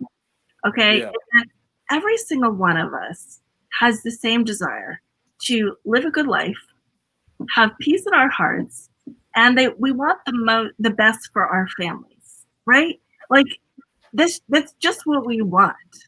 And so you'll see even on the post that I posted this Saturday, I didn't argue with anyone because Let me fact check that to make sure you posted that. Yeah, nice. I already feel Good call, like there's good lies call. there. Good Right? job, ref. I feel there's All right, lies. you're good. You're good. It's on there. Let me Continue. really, it's like you have to want more for yourself to understand even what we're talking about today. If you're coming from a victim mentality and you want the check to come in from the government, believe me, I have a friend right now who's not talking to me. He's not talking to me right now because she said she wants to vote for the candidate that's going to give her the free money. There's nothing more I can say to that. Do you Can't understand? argue with that. You can't argue with that. And you know what? If that's your level of research, I have to respect that. And I think that's a huge thing too. As I tell people, I'm like, I don't care what you believe, as long as you have reasons and facts to base off your to basically put behind what you believe. Because I don't care if you're a Democrat and you're saying you want Biden because he's going to do the Green New Deal and that's what you're about. You think that we need to be revamped as a country, as a world. Then by all means, I'm not going to say your idea is wrong, but most people don't even have that much to back up what they believe. They don't. They Oh. really What about this? And Sherry, you know a little something about this. The spirit. What about the human spirit? What about learning how to like trust your gut? And I think that anybody watching this, anybody on this panel right now, you've had a gut feeling about both sides. What are people really like not in touch with that they're just like, I mean, and I was going to say a minute ago, and I'm going to ask you guys, how do you feel when you see these news clips of the white kids out there marching with BLM and rioting and pulling all their, I mean, I think, and they're going home to the suburbs to their mommy and daddy's basement later on that night. I mean, what do you think? What's it do to you when you see these white kids out here doing that? Burning. Yeah. Yeah. That. When Go ahead, because I need to compose myself for this question. so like everybody else, when they heard about the shutdown, I quarantined for about a good week and a half before I was like, Yeah. you know what? Officially 14 days, Robbie. Officially 14 days. Yeah, Let's I was stick like, with the narrative. Come I'm on. done. Okay. So I don't have cable. I haven't had cable in 10 years. I don't know. I don't understand any type of person that would pay for cable, but if you do, I understand and I don't judge you. But I do question why. Anyway. he said, not I'm not going to judge you, What but was I'm your going point to again? judge you. It's not a judgment question. But Get your life together. So I wasn't really paying attention to what was going on. So I came out of the house one day. We went to somewhere, Chick-fil-A or something. And as I'm driving, I see tons of people on the side of the roads. And I'm like, are we having a parade? Because I'm out of the loop, And then I saw BLM signs everywhere. And then I get close and I'm like, that's all white people.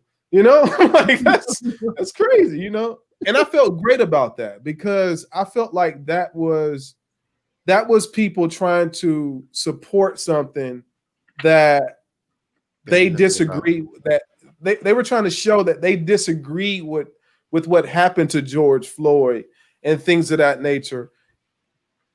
And I think a lot of it is, I think some of it is guilt. I think some of it is, I'm not saying all of it is, but I think some of it is guilt. I think sometimes, the whole conversation of white privilege. Yes, I'm going into it. So the whole notion of white privilege, right? I don't understand what white privilege is. I do understand American privilege because today we all have that privilege, but I feel like some people truly believe that they are better off because they're white. And they feel like blacks are worse off because they're black. And so I feel like some people who are out there supporting that are just showing love, like, yo, we want you guys to be equal to us. But when I look at it, I'm like, dude, I'm already equal to you. Like, what are you talking about? And so what I don't agree with, though, no matter what color the skin is, I don't agree with crime at all. On any scale, whether it's vandalizing a building or murdering somebody, I don't care who it's from or who did it. I'm against murder across the board. When I see white on white crime, or black on black, or black on white, or white on black, or pink on green, I disagree with it across the board. I'm not only offended by it when it's white on black. I'm not only offended by it then, because that's a life, and I feel like life is precious. You had to beat trillions of sperm cells just to get here. And you had to morph into this being with legs and arms and all kind of stuff. And you're just going to take somebody's life by murdering them? So I don't agree with it across the board. But I just feel like I feel hopeful about it when I do see white and blacks out there protesting, because I'm all for protesting. I'm against the violence, though, on all levels. I come from violence. I understand what that's like. And it's not good. It's not good. And I don't support anybody that supports tearing down something that somebody else built. Whether it doesn't matter if it's a Target or a mom and pop's store, somebody owns that building. Somebody, the person that was murdered, that's somebody's son, somebody's daughter. So I don't agree with violence. Yeah, Absolutely. I saw a black woman that was going off about some reporter said, so how do you feel about the rioters busting into the Nike store and the Louis Vuitton store and this woman said that they got insurance. That's their reparation. And I was like, what? How do you go there, man? How do you get into that mindset? Did John leave? John, like, we I'm can out. just John got pissed. people. No, people are I'm here. clever at- My camera went off. 1 second. I'll get People are you. clever at justifying anything we want to Absolutely, justify. Robbie. Yep. Yeah. Yeah, you're right. And there is trash regardless of race. I don't know if we understand that at all. That's right. Right? And I There is love- trash no matter what. Listen, and I love for anybody that needs me to spell it out. I love black people. I love white people. I love Americans. I love Chinese. Everybody. Like as a group, there's not one group under the sun I don't like. Now there are some individuals I don't like, Mhm. and I Wow, think we you can call all me out say like that. that, Robbie? You call me out right here at the show? Why you gotta be like that, man? Why you gotta be like that? No, I mean in the world. Not on. Okay, I like everybody on this panel right here. Right. Yeah. All my Facebook friends, everybody that's on. I vet every single Facebook friend I have. I have 200-300 people waiting to be friends with me. I only have 400 and some friends. Every friend that I have on Facebook is a friend that's there because I put them there. But that's me letting you into my house. And I hope you feel the same way about me. So like if you're on my Facebook friends page, you're good in my book. Yay. If you don't, I made it. I made it. I made it today. you know, I know was there's there people first. judging you I harsh don't- right now, Robbie, when they see me in your friends list. Like, ooh, what happened to Robbie? Yeah, Joe's on TikTok throwing out some stuff. He'll be So, up to so date. hey, should we talk about the video that came out yesterday? Bombshell news. The bombshell news. Should we talk about Yeah, that's crazy. that? I was watching it last night. I was like, I don't know what you're talking the about. question should be, how long do you want this video to stay up? Exactly. yeah. Yeah. When you sent it to me, I started watching. I was like, man. The only I thing that couldn't- gets me with that information is to see more. Like I get into it, I'm like, okay, show it to me. Like let me see the nitty gritty, and then you just I'm like, just put it out for the world because you can't hide behind. As soon as one person gets it, it's out there. So like, I wish they put it out, but I know they didn't. It's coming out. You know, what I'm curious to know is if the media will cover it. I don't see how you can't not cover it. I The mean, same reason they didn't cover sex trafficking because they don't have to. If they don't, it doesn't exist. absolutely, and that's my biggest. I'm gonna kiss my screen right now for John Right. Dawson right now. That's all I'm gonna tell you. Y'all gonna wonder. I'm like, yes, thank you for saying that. Yes. What I know is that I think we can safely say, you know, and I was talking about this with Ken. This is one of those divine moments I feel, honestly, from God. That's literally just last minute, like, here you guys go. And I mean, I get goosebumps right now as well, because I truly believe, and this is what I feel the most from anybody that is not allowing all that media, all that hatred, all the race war talk, anyone that has finally said no and hashtag walked away from that, has what I believe a certain sense of peace right now in their heart, and this like confident knowing that the light will prevail. And Yeah. when I saw this video, it's almost like there were like, you know, not literal, but it felt like there was just chills in my body and like tears welling up in my eye, because we've known something was off all along. Yeah. And it's like, they got it. You know what I mean? Like, they got it. And this is years in the making. And my God, if you are a media outlet and you do not cover this, then everybody should ban mainstream media for the rest of your life. That big. I think that if this doesn't get covered by mainstream media, I think after Trump wins, because I think there's no question, like I think Trump will win by a landslide.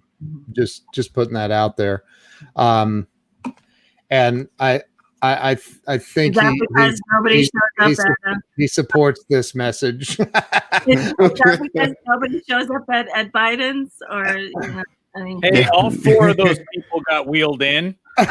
Yeah. Right. Meeting. I think I think, man, we need a change with the media in this country. It is being controlled, and if you don't see that, my God, why? How can you not see that they are like? It is literally so far. I don't watch TV. I don't watch the news ever.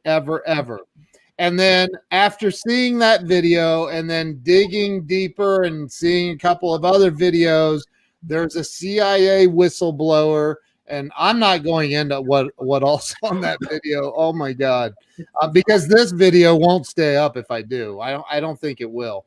But there is a CIA whistleblower in the, and he says he's protected. I'm gonna give him that. But well, I got asked to referee at my son's soccer game the other day, and I said, I declined because I said I didn't want to be a whistleblower. Oh my God. Yes. I was sitting here like he about to drop some fire, and then that's what No. I thought he was gonna bring this metaphor back in, twist it under, do some That cool was something. a damn water balloon Nothing. he just threw out Nothing. there. that was a water balloon. Just- There ain't no fire. That was a water balloon. I think that man, we gotta have a shift in this country. But I think a big thing that that is a dad joke, 100%. Worst dad joke ever. But I think the suppression of the media is a lot more powerful than we think. Now, all five of us here, we've dug for ourselves. We've gotten that first bit of information that made us want to find more. A lot of people don't have that. A lot of people are consuming what's fed to them, and they have no urge to dig deeper. And anybody like you and I that are going to talk to them and say, hey, like, check this out, they're going to be like, oh, into conspiracies again, because all the media has to do is shed a little bit of doubt. Be like, well, the person who presented this information actually was whatever. And then next thing you know, they debunk it because CNN has the power to do that, or Facebook has the power to do that. And people, it's a wash. It's gone. So the only way it can really turn into something is if it actually progresses in the courts and something legitimate. People aren't going to take any bit of information like this because it's too serious and it's too important for them to wrap their heads around. I don't mean that in a demeaning way. It's just hard to dig into this stuff.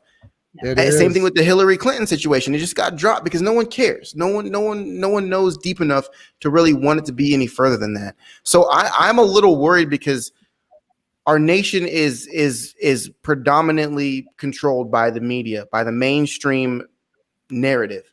And if they can cast just a little bit of doubt, this thing could disappear or become quite minor very quickly, and at least long enough to get it past the election, if you know what I mean. Well, here's the thing. This is why I'm not nervous, because number one, there's so much evidence now that it doesn't need to be in the media, to be honest.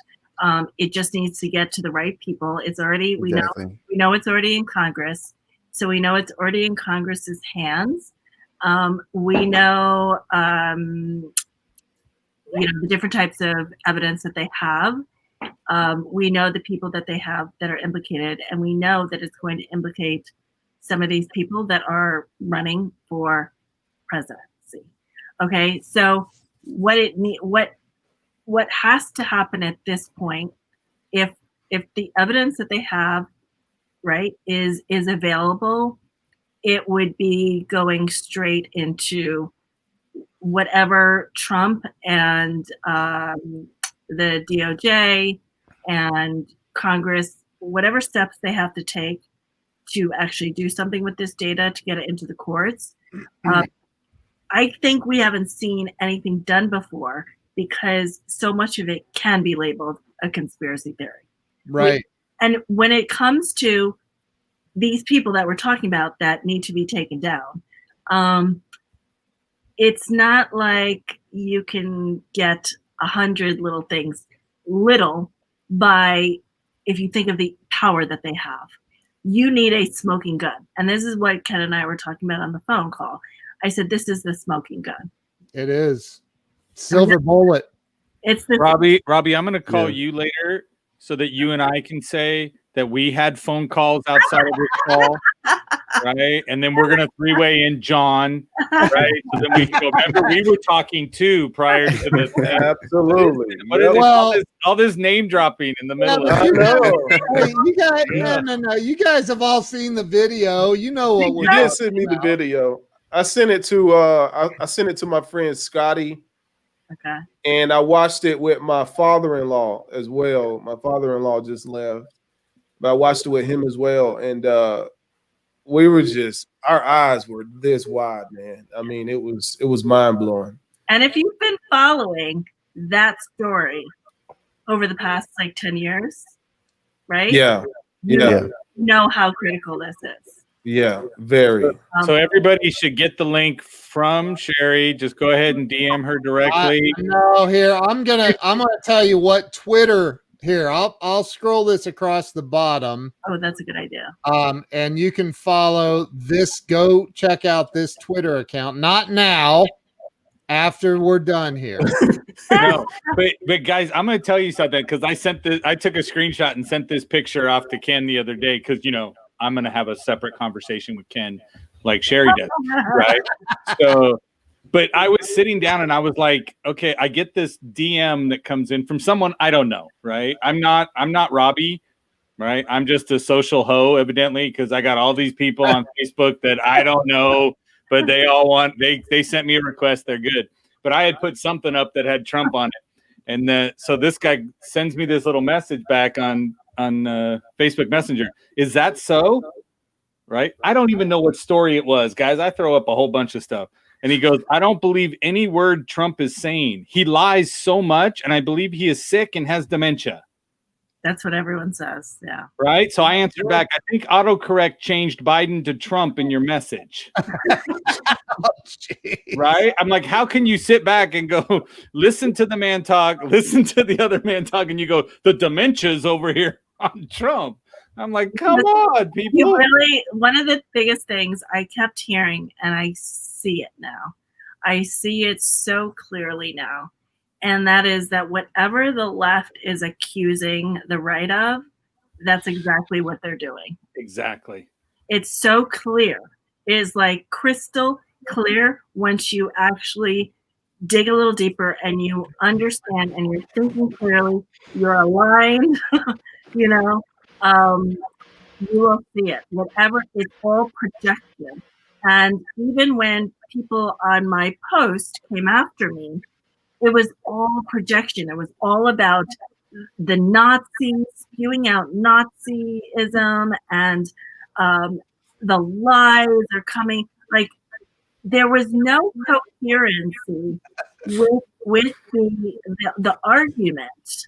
And I think when you are kind of brainwashed, you don't see that you're not even making a coherent argument. And I think that's really where we have to humble ourselves. Like I'm telling you, to make this leap of standing in my truth and saying no to Biden publicly, it's not something you do lightly, especially when you have dark skin, okay? Because you will be labeled to everything. So you have to actually ask yourself, what is it these people know that I don't know? And when people come at me, it is the same 5 bullet points. You don't care about blacks. You don't care about gays. You don't care. You want a Nazi. You want Hitler in power. Like it's no coherent. What are you talking about? It's brainwashing. Like, how could you possibly think a black person was just like, you know what? Screw black people. I'm just going to choose this because I absolutely hate my race. Like, Yeah. what do you like? You think I'm just like I don't like you said. It's not crazy. It doesn't logical. even It's make emotion. Yes. Doesn't make any sense. But But here's that the, is scarier. That is scarier. Okay, that fact. Imagine if there's just put the presidency off the table for a minute. That is what I so want people to understand. That's why I will come at them at any angle. sometimes I'll say, let me teach you about self-care. But in the back of my mind, I know that my self-care is going to lead you to be able to clear your mind of the brainwashing, discern what's in your best interest so you can reset your life and thrive and go after your dreams without this invisible, which is what it is. It's invisible, but it is a dark cloud that is coming over you, and you are not thinking or speaking coherently. Because Absolutely. if you look at all of us on this panel today, we have broken everything down. If you are a Biden supporter, Harris supporter, and you cannot accurately break down your case, you need to look in the mirror and ask yourself, I'm an educated person. Why am I not coming across as coherent? That's like a self-empowerment thing. I want you, no matter what you believe, I want you to be coherent in your message, right? I didn't get on Dr. Oz and Megyn Kelly by mumbling things Yep. in front of an audience for years, right? John doesn't have as many followers on TikTok as he has. Hey, Robbie's got like 87,000. And So Robbie. he's doing okay. I'm Robbie. I saw that video too. I We saw that love video. Robbie. Yes, I mean, You saw that video, John? Yeah, I did. Yeah. this happens because we are able to take our thoughts and put them together, and we are No, it's because we're whitewashed. right. Did you not get the memo? John's light skinned. Let's just address that in the room right now. Okay. There you go. Right there, he's leaning our way anyway. I was my already God. in the house. We already know. All I had to do is, clean the silverware. That's it. There you go. Yeah. But you have to, as Sharice's saying, right? He's right. Yeah. You have to be able to articulate better than I hate Orange Man. Yeah. Right? There has Or- to be a reason beyond it. What's the positive? What are you going to see Yeah. that's up there that's going to give us something better than what we have? And when you stop and read everything that's been put out that goes completely down the socialism mindset, and you say, you're not giving me an opportunity for us to be great, right? Regardless of a slogan. Do you guys remember when Trump came out and everything was fake news, and we all laughed? We were Yeah, all like, it was what? annoying. He's like a parrot. He's like a parrot. Yeah. He was like, fake news, fake news, fake news. And you're like, dude, what are you babbling about? But And I now we're all think- like, Yeah, wow, I think I never looked at it that way, but someone mentioned this to me a while ago. I think that's one of Trump's biggest accomplishments is exposing the lies that we consume on the daily. Because I mean, we all Absolutely. consumed it. No matter how intelligent you were, no matter how progressive, no matter how Amen. aware you thought you were, we were consuming this fake media, and we had no idea that it was based on lies, or at least it was fluffed up or blown out of proportion with lies. We just kind of consumed it. And we're like, fine, like I used to watch the Today Show every morning. It'd be on in the background because it was entertaining. It was like, it's fun. And then you get a headline in your ear and you're like, okay, cool. That's a headline, whatever. Yeah. But you don't realize that's just the seed planting of these fake stories. And then as your day goes on and more information from this fake news plants in your head, next thing you're hearing is just this whole narrative that's been planned out from you from the moment you woke up to the moment you go to bed. It pops up on Instagram, it pops up on Twitter, it pops up on the news, it pops up in the waiting room when you're going to the doctor, and it just slowly pieces together this puzzle of bullshit. And that's sorry, and that's what we're consuming. And it's like, in order for us to really know that we need to dig deeper, we needed Trump to be like fake news, and he had to say it over and over and over and over again. And then finally, we're like, what does he mean? And then someone dug into it, and it started to get exposed. And I think that is the huge takeaway from the Trump or the Trump administration in these last 4 3/4 years, is that he's exposed the lies that America has been trying to plant to push this, choose my words wisely, different era of America. And we've been buying into it for so long, and trusting it as truth for so long.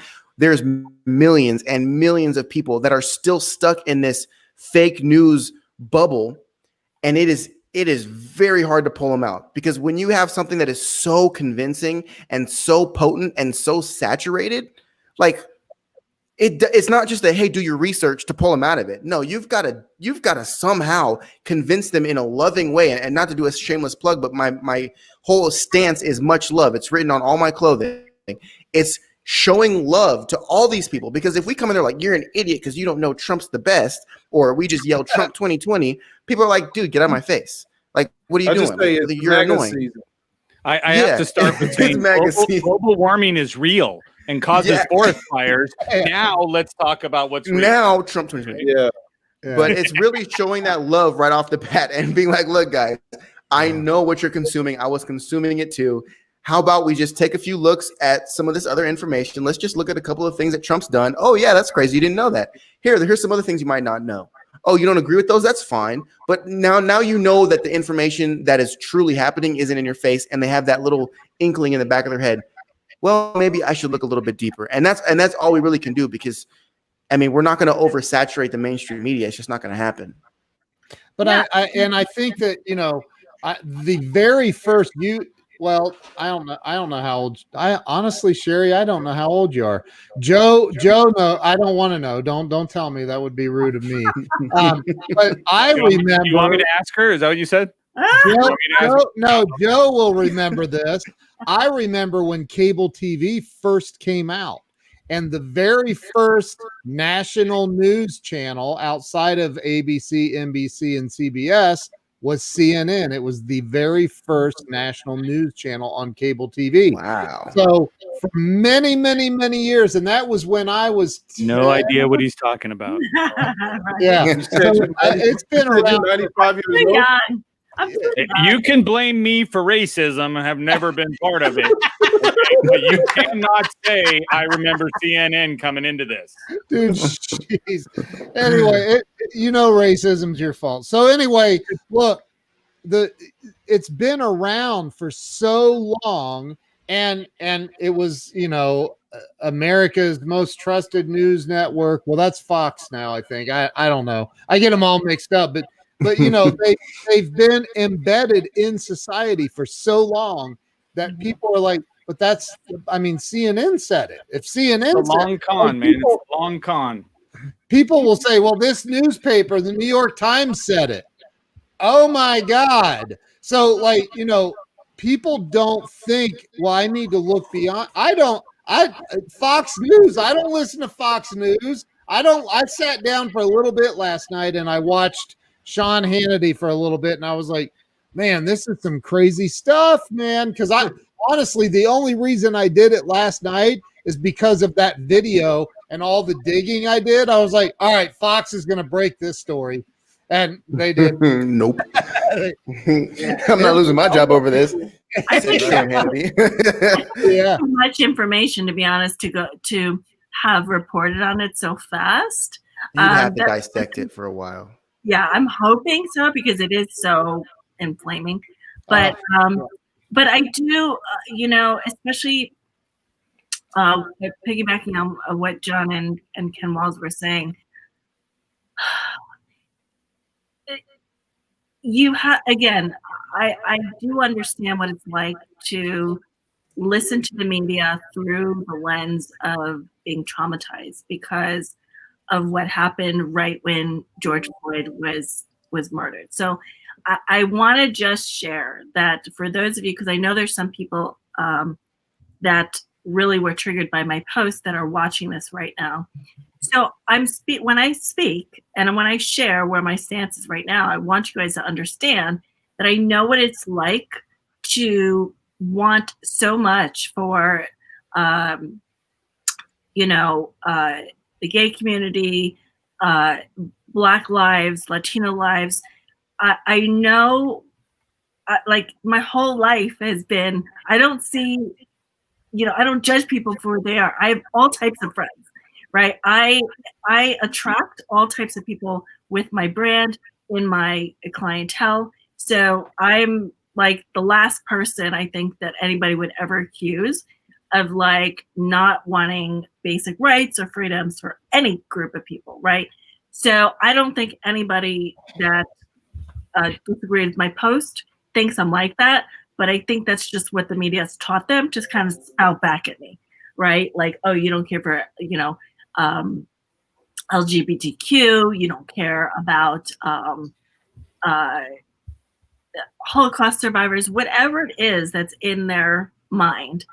So I just want to share, like, I know what it's like. I know the power of the media. I know what it's like to have that triggered in my head and then assume and jump to the conclusion that the entire GOP just wants to crush gay rights, or that by reelecting Trump, it means we are installing a Hitler regime. Like I get that that's what you think. I really want everyone to understand, and that's why I didn't argue back with anyone's points or emotions. I actually let people private message me. I let them share their feelings, and that's what it was. There was no policy in the argument. I just let them. They said, "Hey, Sherry," and they listed paragraphs and paragraphs of their feelings. Yeah. And I said, "Thank you for sharing. I totally respect your thoughts, and I will be sharing my thoughts in future live streams." That's what took place in my private message, because that's who I am. Do you feel like that you coming out, did you worry about that affecting business? I did months prior, right? Because this is not just sudden for me. And I'm sure if a lot of people knew where I voted last election, they'd be like, "What?" So, there's a lot you don't know about me, right? Where did you vote last election? Right? I mean, there's a lot people don't know about me. You can't assume anything, No, I understand, because I lost tons of jobs as soon as I started getting on TikTok and things got shared, because TikTok gets shared on Facebook, Instagram, Twitter. I mean, I had a video that had over 20 million views on Twitter, and I don't even have a Twitter. So my business tanked for the most part. I'm a contractor. I build custom homes and do remodels. And it just so happened that the two clients that I had lined up for the next 6 months didn't like what I was talking about. And, a couple 100,000 jobs each, and they just dropped it. They're just like, you know what? I don't think we have compatibility, and just done. So it happens. But then again, I was like, it sucked. And it was, it wasn't devastating, but it was difficult. But like you said at the very beginning, the peace that I felt inside, I so much so that, like, I think Robbie might have seen it. I ordered myself a Trump hat. Like, as soon as that happened, I was like, you know what? Right? Screw this. If I'm gonna get, I'm going full. I don't even own a Trump hat. Me either. People were like, why? It's just start stuff. Like, there's no reason. That's my point of view. I was like, why? It just starts stuff. There's no reason. It accomplishes nothing. No one's gonna see you in a hat and be like, oh, Trump. You got a Trump doll. That's way worse. And this is what's sad, though. This is what's sad about being Black in America, is I think the three of us, not to not include you, Ken. Yeah, that's all right. I'll sit on the side. I don't like that. Don't do that again. Don't do that again.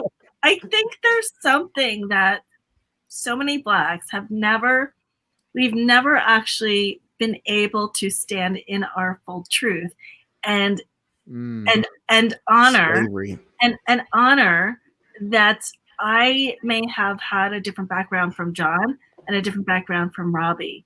Like, we've not been allowed to be us as an individual. We've always been lumped as a group.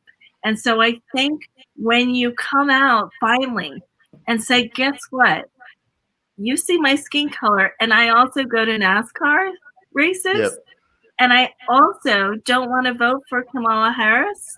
Like, there's such freedom as a Black woman to stand on my own and no longer be lumped into a single mindset because of the color of my skin. I cannot even express how aligned and on fire I feel like a new woman that can conquer any mountain now in life. Now imagine if Wow. little black girls and little black boys felt that confident Oh in That's what their man. I'm saying. skin. Oh man. That's You know, that's I have huge. I I Go for have it, man. a lot of my friends are police officers, and when I started, when I saw what happened to George Floyd, I left my house for a little bit because I wasn't torn because it was a black person. I was torn because it was a person. He was a person, and the fact that it was done in front of the world, even if it would have happened behind closed doors, but I saw it with my eyes. I couldn't deny what I was seeing. I was so beside myself. But every single friend I have that's a police officer who happens to be white called and said, "Man, that was horrible. You know, that was completely wrong." Every single one of them. I don't know one of them that didn't say that. And for once and for all, I felt relieved because I felt like, okay, everybody sees that this is wrong. And for once in our lives, we can all come together and agree on a topic. But then when the rioting started and the narrative started to get out about the police officers, I know that it had to hurt. It's, calling, putting police officers under the microscope like they've been over the past couple of months and even years is equivalent to considering that all black people are violent. It's the same thing when you're doing this blanket statement. I know these guys, and they are people, humans. We all are. And so I went through a moment of cognitive dissonance for a week or so because I understood my narrative, but then I was battling against the narrative that I felt like I was expected to hold for the world. And I consulted with my wife. I said, look, I'm about to come out and express myself. What do you think? She says, do you believe in what you are saying? I said, absolutely. She said, put it out there. Whoever doesn't like it, they didn't like you in the beginning anyway. They just liked you because you agreed with them.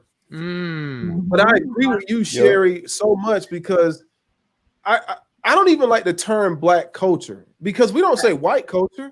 No. We don't, we don't. We just say Americans. Like we are all of us are individuals. Yeah. All of us. We are individuals. John and I can grow up in the same neighborhood, living side by side, and we can have two totally different experiences. Just because we live in the same neighborhood and we happen to have the same color skin doesn't mean that we're going to agree on the same topics and that we're going to have the same outlook on life. And I feel like it's a weird ideology. And let me tell you, at first I thought it was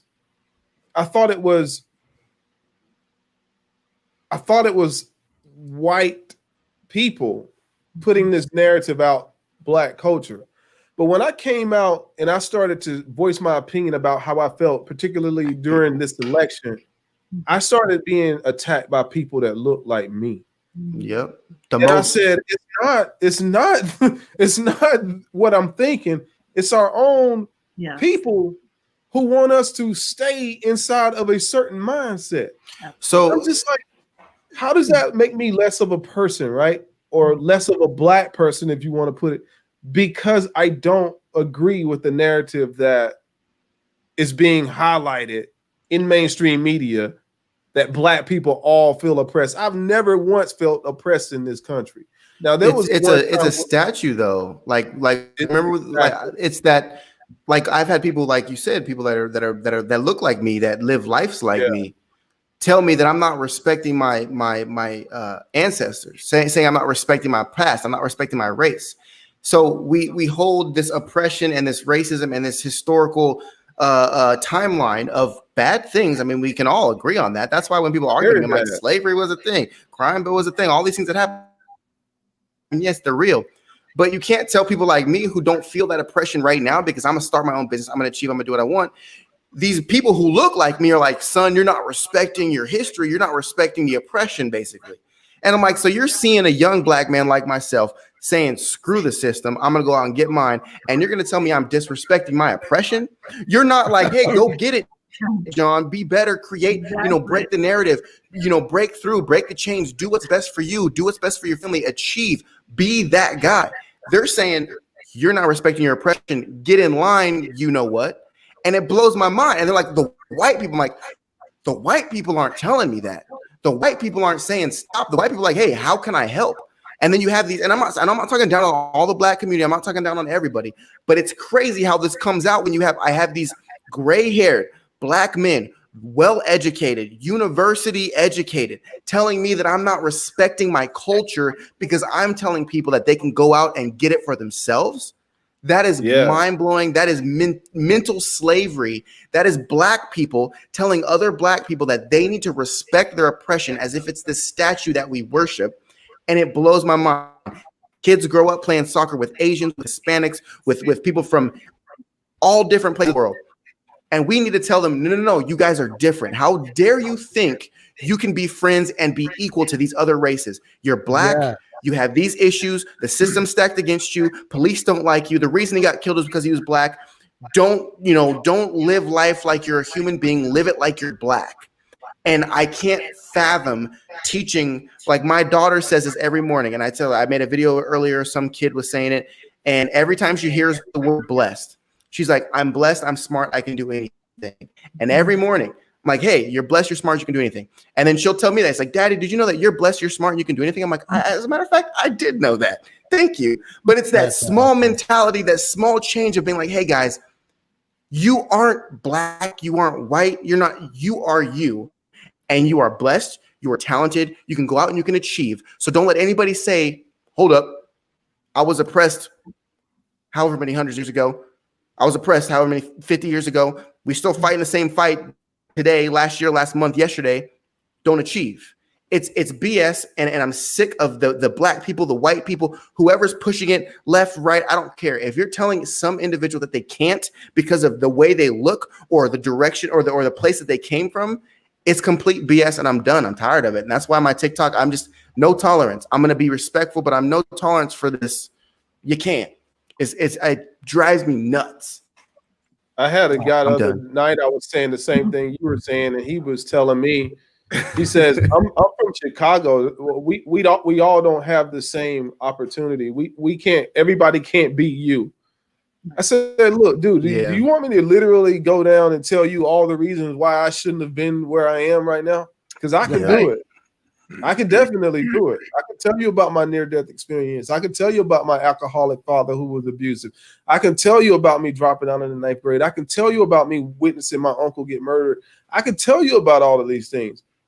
But I didn't use that as an excuse to say, oh, I can't. I used all that as an excuse to say, I can't. Robbie, don't forget about the gang that you were in and the rap star that you were. I can tell them about the rapping and the street life. I can tell them about all Robbie, that. I was a better rapper than you. I used to be a rap star, so don't. We can battle right now, John. Bro, if you want to go, let's battle right now. Let's go, bro. I'm ready. Got 8 Mile busting loose up in here. But what I'm trying to tell people is, like, no matter who you are, no matter where you are, no matter what color you are, today, listen, there are going to be people that don't like you because of the color of your skin. True enough. Okay. But there are also going to be people that don't like you because you're too tall or too short or too fat or too skinny or too rich or too poor or everybody has adversity. Everybody. We don't have a problem with racism in America. We have a problem with certain individuals having hatred in their heart. And hatred is a category of race, or racism is a category of hatred. It's hatred. Right. You just call it racism because this person have a different color skin than you. But don't use that as an excuse. There are great people out here. I know so many people from all walks of life. And it's a great time to be alive if you can just set the victim mentality to the side. Yes. Amen. fully Wow. 100% agree to that. Great time to be alive. This is amazing. Yes, that's what I feel. I really feel, this year started off really traumatic for a lot of us, but Yes. boy, it really it called us to do the work on ourselves and really see what we were made of. Yep. Yeah. Right. And I think those of us that did that work, I think we're just in a place right now where we're so excited for the future. And we're so excited to even meet others like us that really understand that as tough as 2020 was, we've become so much stronger. Yeah. Right.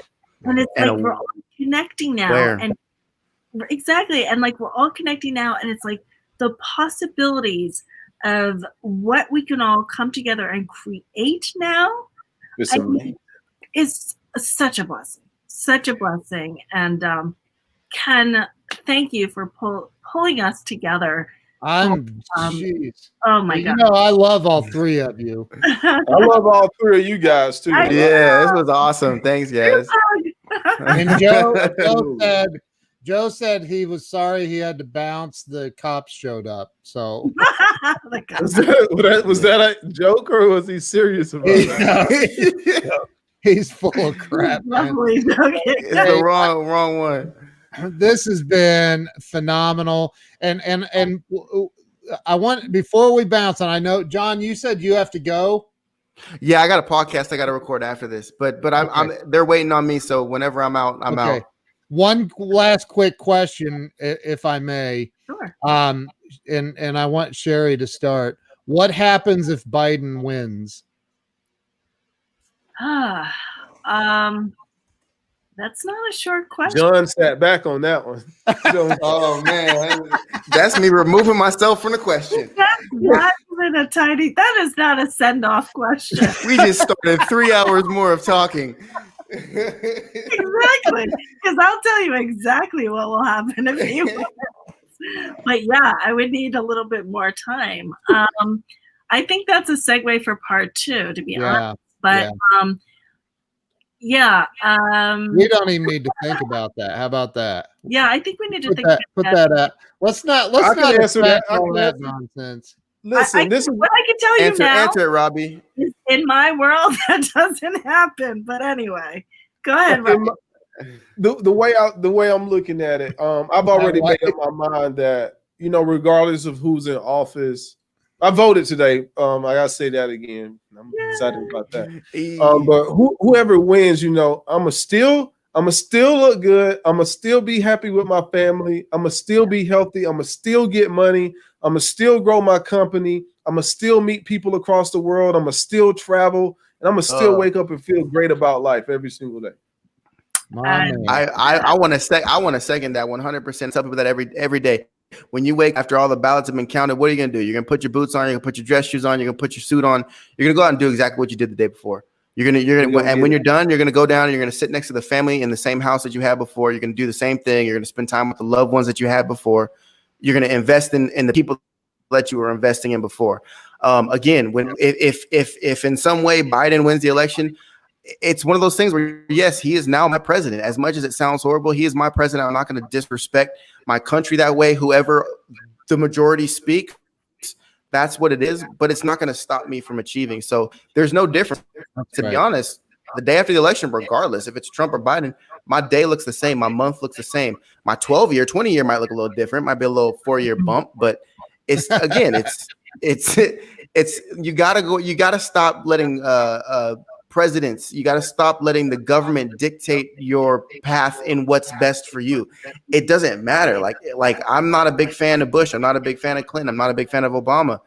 There's all these things that have happened in life, but your trajectory should be what's for you, not what's happening over there in the Capitol, where it takes a long time to trickle down to you. So yeah, it's the same old. Wow. Yeah. You guys are amazing. Seriously, this has been absolutely phenomenal, and I do think we should do it again. Yes. Let's do it. I would love to. I'm down. I would too. All right. Hey, thank you all. Thank you to everybody who's watched and hung out with us and shared this out. And I appreciate all of you. If you can hang out, if you guys can hang out for a second, I'm going to end the broadcast. We'll see you guys later. Thanks so much. Thank you guys. Seriously, all of Thank Have a you. good one. All right.